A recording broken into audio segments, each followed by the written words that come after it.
Kalau belum subscribe juga segera ya, supaya kita bisa terus mengikuti channel ini dan sehingga channel ini bisa jadi berkat dalam hidupmu. Oh, kurasakan hadirat-Mu di tengah kami. Engkau bukanlah Allah yang jauh. Engkau hanya sejauh doa kami dan percaya kami.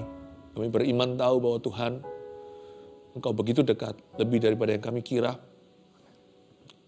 Lebih dekat daripada orang-orang di sekeliling kami saat ini.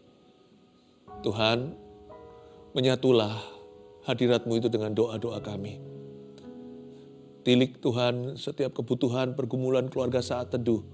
Aku berdoa kepadamu. Terima kasih Tuhan. Ajari kami untuk berdoa. Guru, teach us to pray. Ajari kami untuk berdoa kepadamu dengan cara yang benar. Pakai hamba-Mu Tuhan untuk saat ini mengajarkan apa yang dari hati-Mu sendiri. Tutup bungkus dengan darah Yesus, sembunyikan hamba di balik salib-Mu. Dalam nama Yesus. Amin. Saya ingat pada waktu saat teduh bersama pertama kali bermula episode pertama, itu dikarenakan permohonan dari beberapa orang, Pastor, teach us how to pray. Ada yang minta sama saya untuk ajari bagaimana berdoa. Lahirlah saat teduh bersama. Oleh karena itu di episode hari ini di kebaktian ini boleh dikatakan kebaktian juga. Di dalam saat teduh bersama today, saya akan ajari Anda how to pray. Bagaimana untuk berdoa. Saya kasih judul, tolong aku, titik-titik. Dan nanti lanjutannya di poin-poin yang saya kasih. Buka dulu bersama dengan saya di Lukas pasal yang ke-11. Lukas pasal 11. Ayat pertama saja. Hal berdoa. Pada suatu kali, Yesus sedang berdoa di salah satu tempat. Ketika ia berhenti berdoa, berkatalah seorang dari murid-muridnya kepadanya, Tuhan, ajarlah kami berdoa. Sama seperti yang diajarkan Yohanes kepada murid-muridnya. Setiap guru rohani pasti akan mengajarkan kepada followers atau pengikutnya dan murid-muridnya bagaimana berdoa. Guru Kristen yang baik juga harus ajarkan murid-muridnya di sekolah. Bagaimana berdoa, misalnya doa Bapa kami yang diajarkan Yesus. Orang tua, papa mama juga merupakan guru bagi anak-anaknya. Kita harus memberi teladan dulu bahwa kita juga manusia berdoa. Lalu kita ajarkan kepada mereka bagaimana berdoa. Doa bersama mesbah keluarga. Tak terkecuali sang juru selamat sendiri, Yesus sendiri mengajarkan murid-muridnya bagaimana berdoa, bagaimana engage, bagaimana untuk bisa kontak dengan Bapanya di sorga. Demikian juga Yohanes Pembaptis tentunya mengajarkan kepada murid-muridnya. Jadi saya rasa dalam Yesus, saya perlu mengajari Anda hari ini bagaimana berdoa. Ada orang berkata doa itu jangan minta-minta. Ya, setuju. Tapi terlalu banyak yang mengatakan gitu sehingga orang yang mau minta tertuduh. Jangan salah loh ya. Doa itu juga satu bentuk, satu format minta tolong sama Tuhan. Jadi mintalah. Yesus sendiri berkata mintalah. Yesus ngomong gini sama murid-muridnya, carilah. Masa kita lebih rohani dari Yesus? Masa kita lebih suci? Sehingga ada orang-orang yang seringkali tanpa disadari terlalu menekankan, kalian jangan minta-minta lah kalau doa. Jangan minta-minta terus. Sama Tuhan itu jangan ekspektasi. Sama Tuhan itu mengasihi. Udahlah, saya rasa lebih baik kita nggak sok rohani, sok suci. Jangan-jangan ntar kita merasa lebih suci dari Tuhan Yesus sendiri, lebih rohani. Tuhan Yesus saja lo ajarkan murid-muridnya, mintalah sampai sekarang kok kamu belum minta apa-apa itu gimana? Mintalah supaya sukacitaku bertambah, supaya penuh. Yesus sendiri yang berkata minta, cari, dan ketoklah. Jadi please jangan merasa bersalah kalau kita minta. Sebab doa juga suatu bentuk minta tolong atau SOS ke sorga. Doa itu adalah jalur komunikasi kita yang di dunia, Tuhan yang di sorga. Kita minta tolong dalam nama Yesus dan Allah mendengarkan. Mujizat terjadi atau tidak, pokoknya kita minta. Nanti hasil akhirnya tentunya dalam kedaulatan Allah. Terus terang, kedaulatan Tuhan itu jangan dipandang negatif. Oh, aku enggak ngalami mujizat. Oh, aku enggak disembuhkan. doaku belum dijawab, atau tak kunjung mendapat jawaban. Mungkin memang kedaulatan Allah tidak mengizinkan. Tuhan memang berkehendak lain. Saya ngerti. Tapi kedaulatan Allah itu banyak positifnya. Seringkali kita mintanya segitu, Tuhan kasih kita melebihi. Yang mata kita belum lihat, telinga nggak dengar, hasil doanya melampaui pikiran. Di dalam kedaulatan Tuhan itu banyak sekali pleasant surprises atau kejutan-kejutan yang indah. Yang kita tidak duga. Doa kita dijawab dengan cara yang ajaib. Bukan hanya mintanya segitu, bahkan apa yang tidak kita minta Tuhan sediakan. Atau kadang-kadang kita minta ini, Tuhan berinya lain. Baru kita sadari, ternyata ini yang kita butuhkan, bukan itu yang tadi kita mintakan. Juga bisa jadi kita hasil doanya beda dengan yang didoakan, tapi jauh lebih bagus dan kita mengakui, wow, Tuhan tahu sesungguhnya yang kubutuhkan. Aku kira aku perlu itu. Tapi justru Tuhan kasih ke saya apa yang orang lain tidak bisa. Mintalah. Doa itu minta tolong. Tolong aku. Help me. Itu sebuah doa. Saya seorang ayah. Kami suami istri dikaruniai 3 putra-putri. Dari sejak kecil orang tua peka. Saya sebagai papa, sekalipun bukan yang melahirkan anak-anak, saya sangat protektif. Jadi kalau anak saya dari kecil bayi sudah mulai, saya tahu dia minta tolong, minta susu. Atau mungkin minta ditidurkan kembali. Tengah-tengah malam bangun itu atau terjaga, dipok begini, lalu tertidur kembali. Kalau besar tentunya nggak pakai nangis-nangis begitulah. Biasanya minta ngomong apa adanya. Papa mama bisa beri, pasti akan memberikan. Tidak selalu semuanya itu dalam nama pendidikan. Oh enggak, Mbak, ini nanti belum waktunya lah, atau tidak baik untuk dirinya lah. Enggak lah, kadang-kadang itu simpel aja.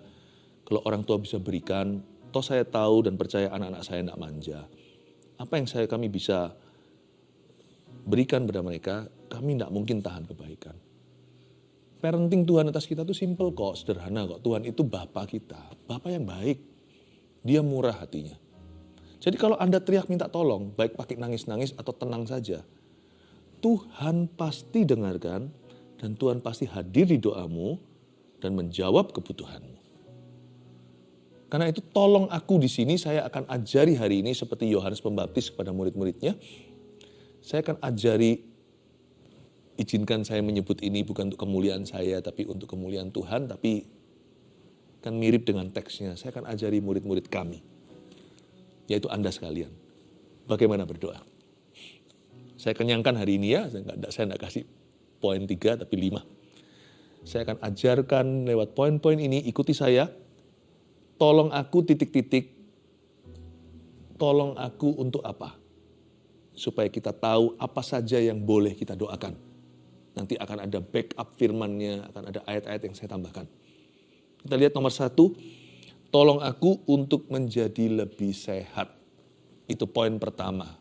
Munculkan poinnya ya. Puji Tuhan. Untuk menjadi lebih sehat. Ya, tuliskan, munculkan poinnya nomor 1.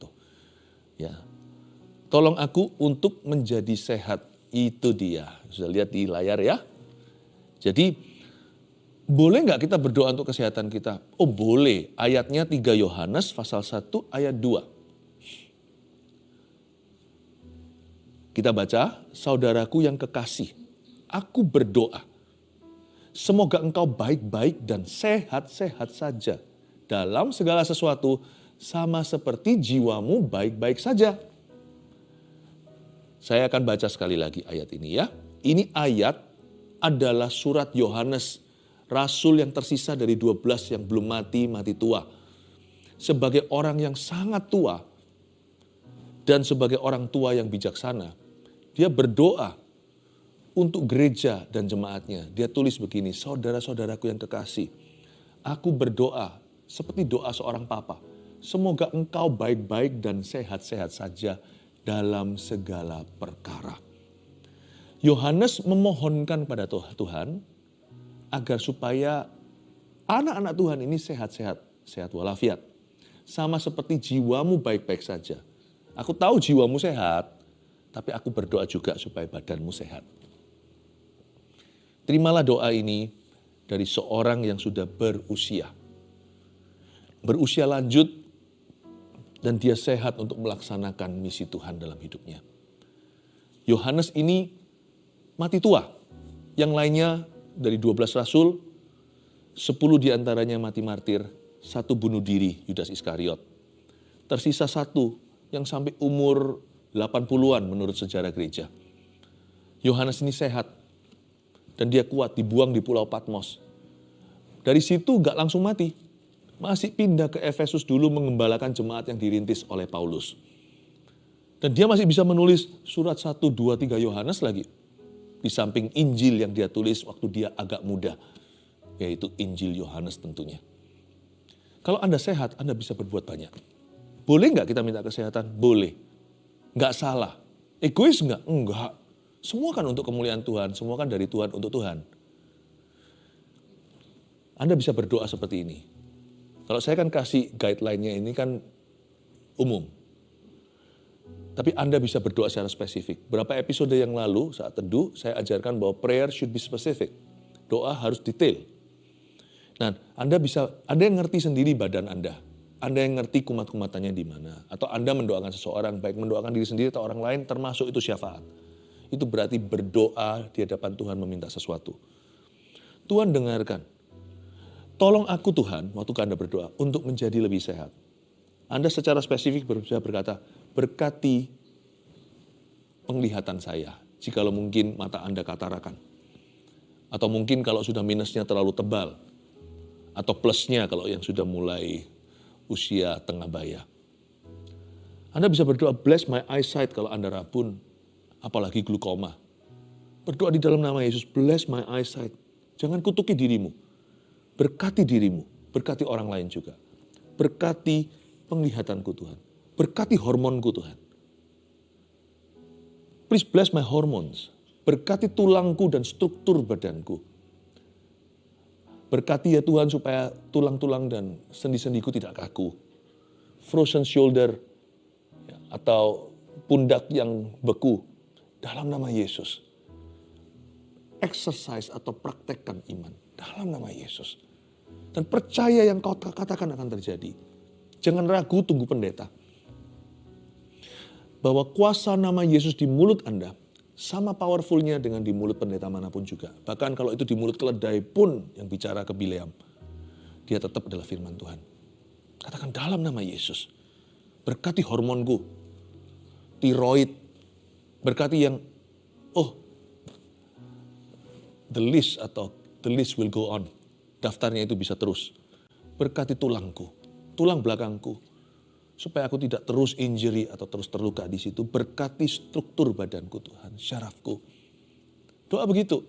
Saya sangat terinspirasi dengan Musa punya penglihatan. Kalau Anda baca di Perjanjian Lama, matanya tidak kabur sampai dia mati. Saya pakai kacamata, tapi ya kita berdoa lah ya. Kita boleh mencoba. Dapat nggak apa-apa. Just bless, berkati hidupmu. Akan ada perbedaan kok kalau Anda memberkati diri atau mengutuki dirimu sendiri. Memberkati orang lain atau mengutuki orang lain. Berkati juga stamina Anda. Saya terinspirasi dengan stamina Kaleb di Perjanjian Lama. Umur 85 masih siap dan kuat untuk pergi ke medan perang. Rebut Hebron lagi, tempatnya raksasa. Itu semua saudara Goliat. Kaleb. Lalu saya juga sangat-sangat terinspirasi dengan Israel, bangsa Israel punya sandal. Waktu 40 tahun di padang gurun itu mereka putar-putar, sandal mereka nggak ada yang usang. Mana ada sandal seperti itu, merek apapun juga sepatu. Lalu gigi mereka, tidak ada satupun yang perlu ke dentis waktu itu. Oh puji Tuhan, kita berdoa sama Tuhan minta kekuatan. Boleh nggak kita minta tolong? Mintalah tolong. Tiap hari berdoalah, Tuhan kasih papa mama sehat. Tuhan kasih tubuhku sehat supaya aku kuat. Supaya aku bisa melaksanakan banyak tugas-tugasku hari ini. Banyak orang memerlukan saya. Terima aja dengan sejahtera doamu. Waktu Anda amin, Anda percaya. 2. Tolong aku untuk apa lagi? Untuk mematahkan kebiasaan burukku. Ini penting didoakan loh. Perlu. Kolose 3 ayat 5. Karena itu matikanlah dalam dirimu segala sesuatu yang duniawi, yaitu percabulan, kenajisan, hawa nafsu, nafsu jahat, dan juga keserakahan yang sama dengan penyembahan berhala. Ayat ini bunyinya sekali lagi, matikanlah dalam diri kita segala sesuatu yang salah di hadapan Allah. Mari kita berdoa secara sengaja. Ini samalah orang tua, orang muda, sekalipun orang muda yang lebih disorot soal kecanduan. Hari-hari ini tuh gampang sekali manusia itu nyandu. Apapun itu. Dulu waktu saya masih sekolah, ada teman saya yang canduan bau lem. Kok lucu ya? Belum ada narkoba, belum terlalu available. Apapun jadi kalau namanya setan lewat. Karena itu kita mesti setiap hari berperang terhadap hal-hal tersebut. Lawan arus kalau mau ikut Yesus. Kita berdoa dengan sungguh-sungguh, Tuhan, aku minta hari ini hidupku bersih dari dosa. Aku mau hidup dalam ketaatan dan kesetiaan pada firman. Aku patahkan kebiasaan burukku. Tolong aku Tuhan untuk bisa mengalahkan kumat-kumatanku, kebiasaanku. Misalnya addiction atau kecanduan terhadap pornografi. Tentunya juga ada hal-hal yang harus kita lakukan. Tetap ada tugas kita yang harus ada langkah-langkah praktis untuk mengalahkan kebiasaan buruk. Kita punya responsibility atau punya tanggung jawab secara teknis. Jadi jangan semuanya diserahkan kepada Tuhan lewat doa. Apapun yang Anda doakan ke atas, pasti ada sesuatu yang turun ke bawah. Misalnya kita doa untuk kemenangan, Tuhan akan kasih kita hikmat dan jalan. Nah, kita juga harus dengar-dengaran, saya ngerti.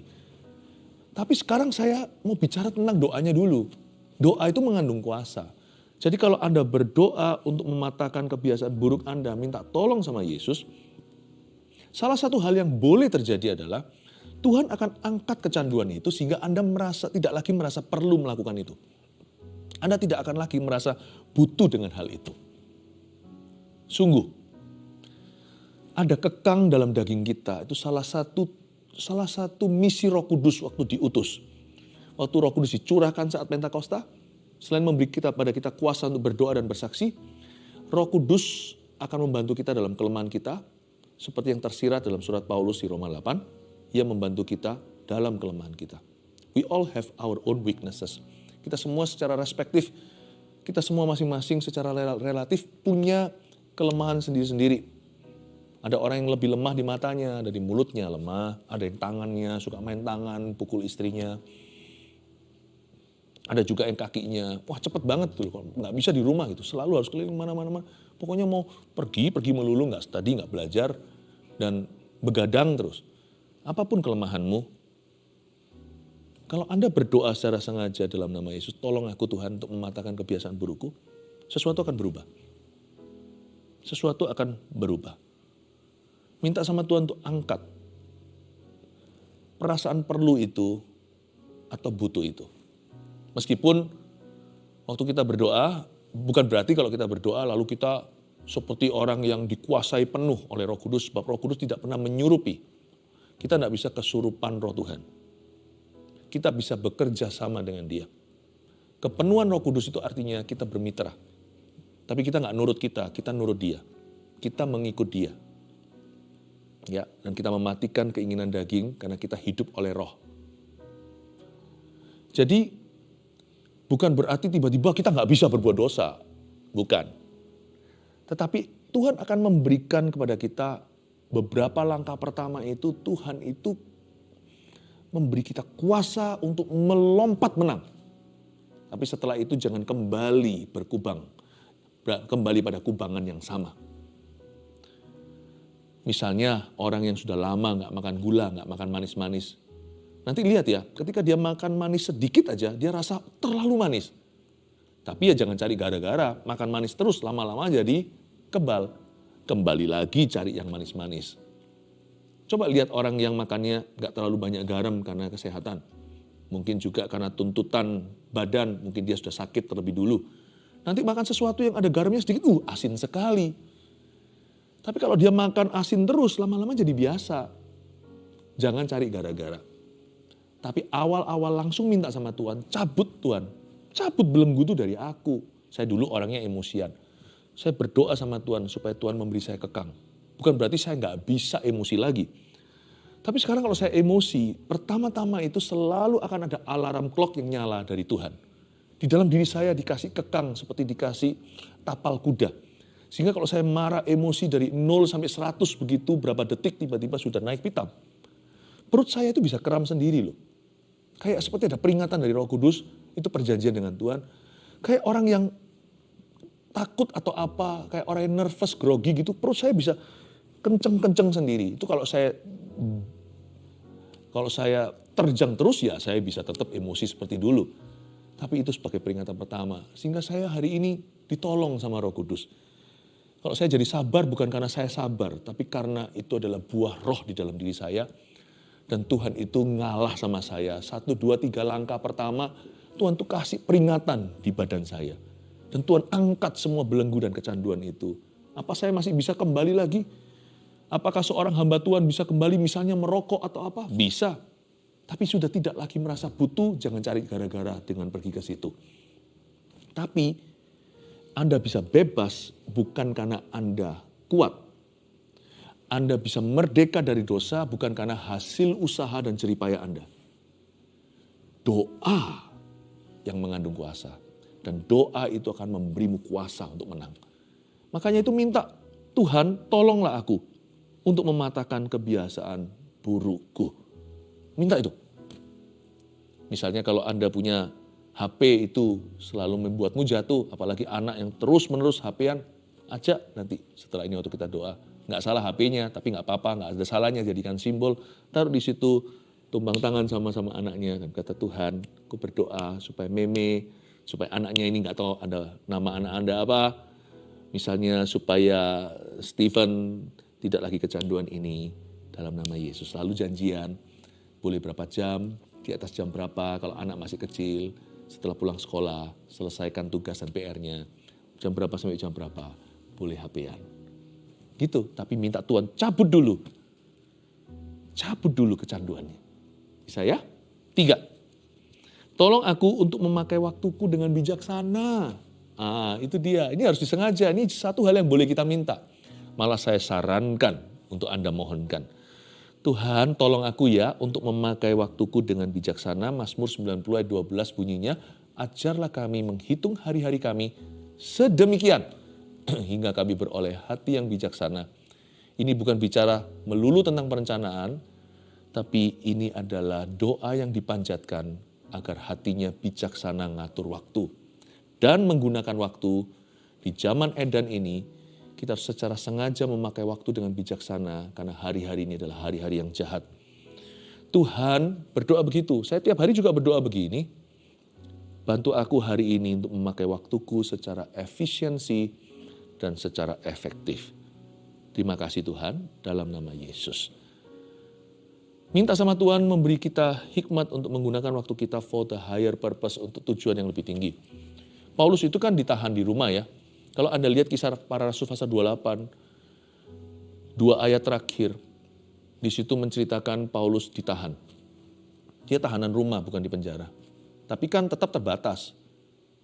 Coba bayangkan. Kisah Para Rasul itu tidak ada penutupan.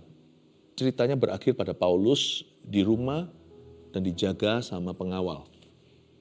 Dan ayat Alkitab mengatakan 2 tahun penuh Paulus ditahan di rumah. Dan dia mengizinkan semua orang yang datang untuk dia layani. Dan dengan berani dia mengajarkan firman dan memberitakan Kristus. Kalau saya baca itu ya, Paulus pasti setiap hari, karena dia berada di rumah itu nggak tahu siapa datang, siapa pergi, kan dia tahanan. Tapi diizinkan sama pengawal untuk orang-orang ketemu dia layaknya di penjara. Paulus pasti berdoa, Tuhan, aku berdoa hari ini, aku mau berjalan denganmu. Beriku hati yang bijaksana untuk memakai waktuku. Saya yakin Paulus nggak tidurnya sampai siang-siang bangunnya. Kan dia di penjara. Enggak, buktinya Paulus, saya nggak ada bukti ayatnya. Tapi ayat-ayat di firman membuktikan buahnya. Buah Paulus waktu-waktu itu, hari-hari itu. Berapa banyak surat-surat terakhirnya ditulis dari penjara di Roma. Dan dia melayani begitu banyak orang. Dia bangun waktu bangun, dia tidur waktu tidur, dia layani semua orang, dia percaya Tuhan akan kirim orang-orang itu, dan dia sempat tulis beberapa surat pengembalaan yang masuk di dalam Alkitab kita beberapa. Masih banyak surat yang lain mungkin yang dituliskan di sana dan ke sini dan ke sana. Coba bayangkan seorang Paulus saja ditahan bisa berbuah. Saya percaya kita yang bebas bisa pakai waktu kita seenak kita.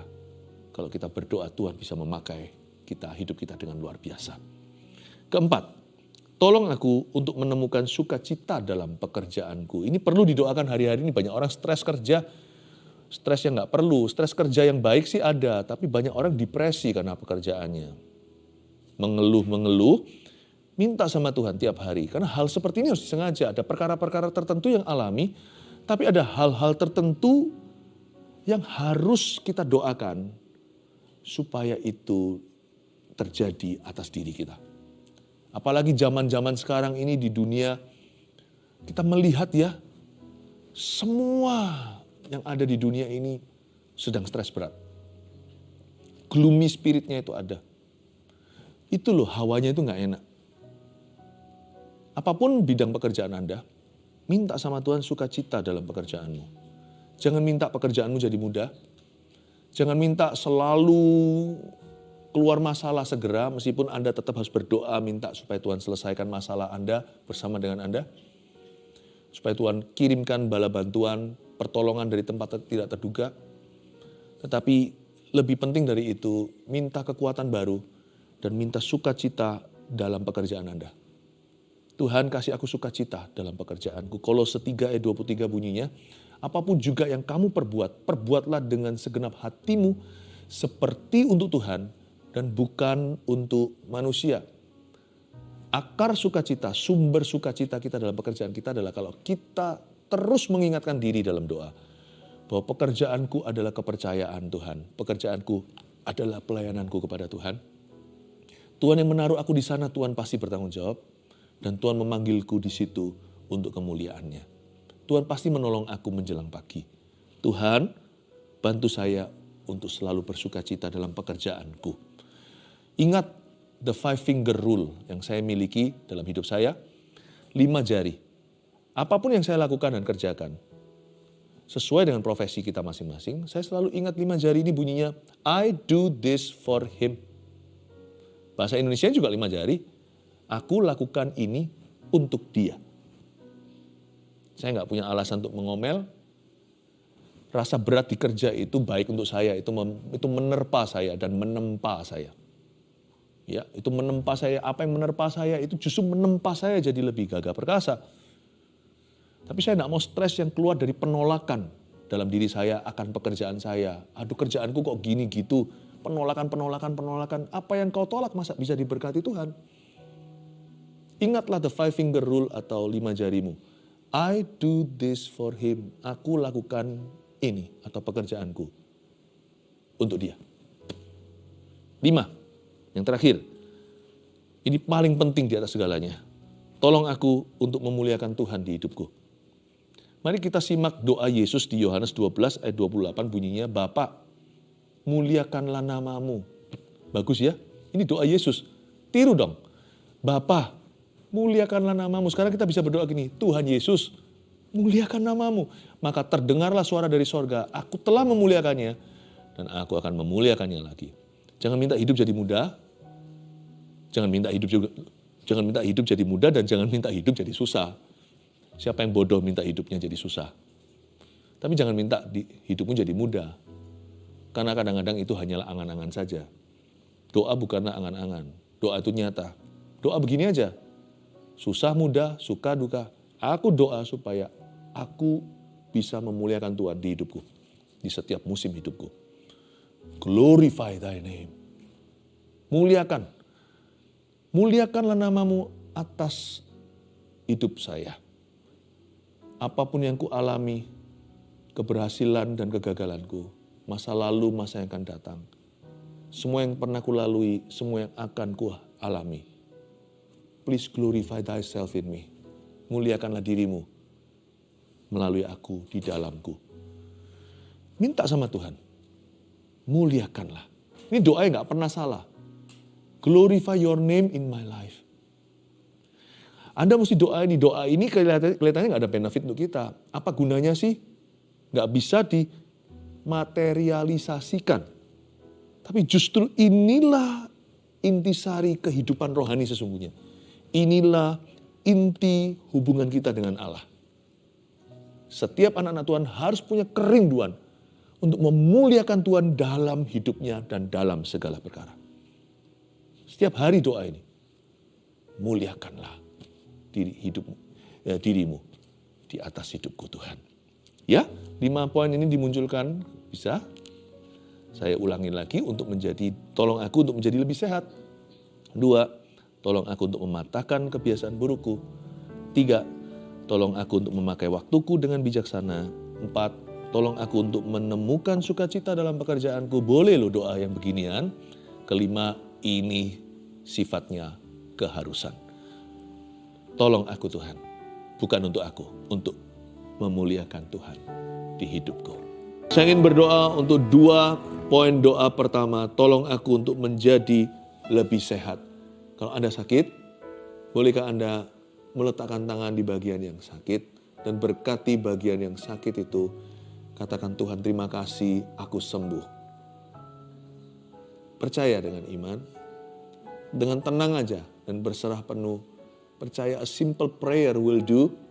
Doa yang sederhana didengarkan oleh Tuhan. Katakan Tuhan Yesus, sembuhkan, sebut sakit penyakit Anda.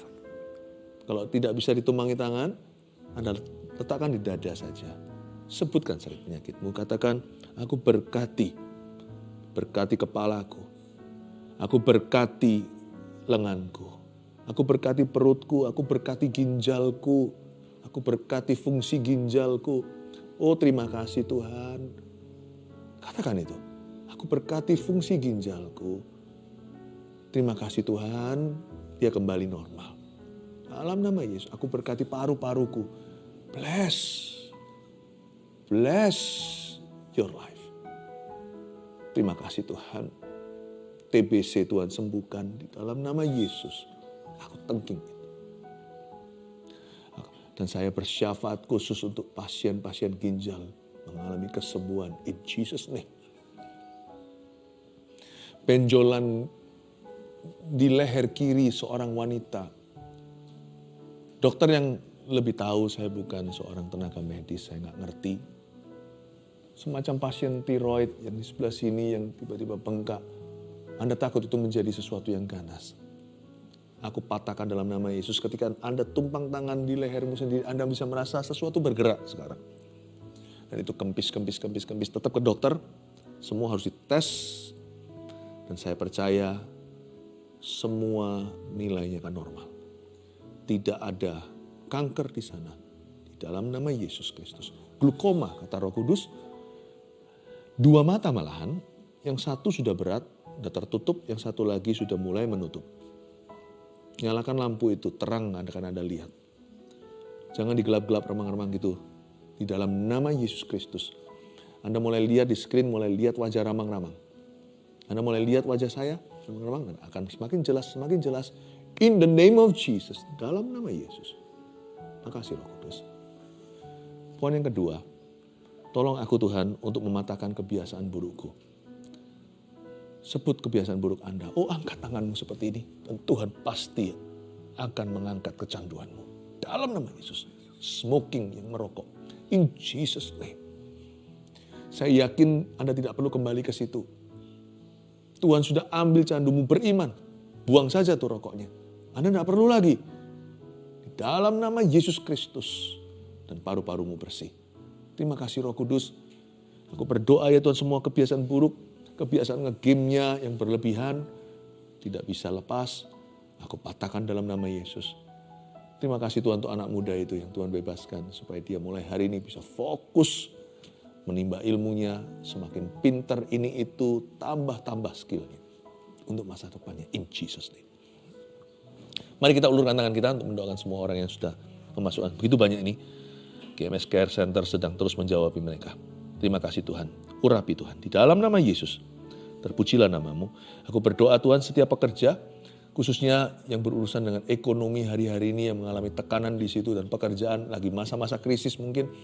Aku berdoa di dalam nama Yesus Tuhan, berikan kelegaan dan kelepasan. Ada 594 kasus-kasus kemenangan yang Tuhan berikan, mujizat demi mujizat dan masih bertambah sekarang setiap detiknya. Ya Tuhan, setiap orang kan memperoleh mujizat khusus, memperoleh pertolongan secara spesifik dari Tuhan. Dalam nama Yesus, saya melihat seperti meteran gitu jalan, itu banyak orang dalam dunia kerjanya mengalami keajaiban Tuhan. Receive that in Jesus name. Terima kasih Tuhan, dan semua yang lainnya, yang dalam semua permohonan doa, aku berdoa Tuhan Yesus bekerja. Haleluya, haleluya, amin. Mari kita sama-sama mengangkat tangan kita seperti ini. Dengan iman, kami percaya kami sudah memperoleh jawaban doa kami. Waktu saja yang akan nanti kami melihatnya. Terima kasih Tuhan. Tuhan beri kekuatan baru, Tuhan memberi urapan baru, dan Tuhan segarkan hati setiap umat-Mu. Tuhan yang dekat dengan pergumulan umat-Nya, seruan kami tidak sia-sia, tidak mengudara saja, tapi sampai ke hati Bapa. Terima kasih Tuhan.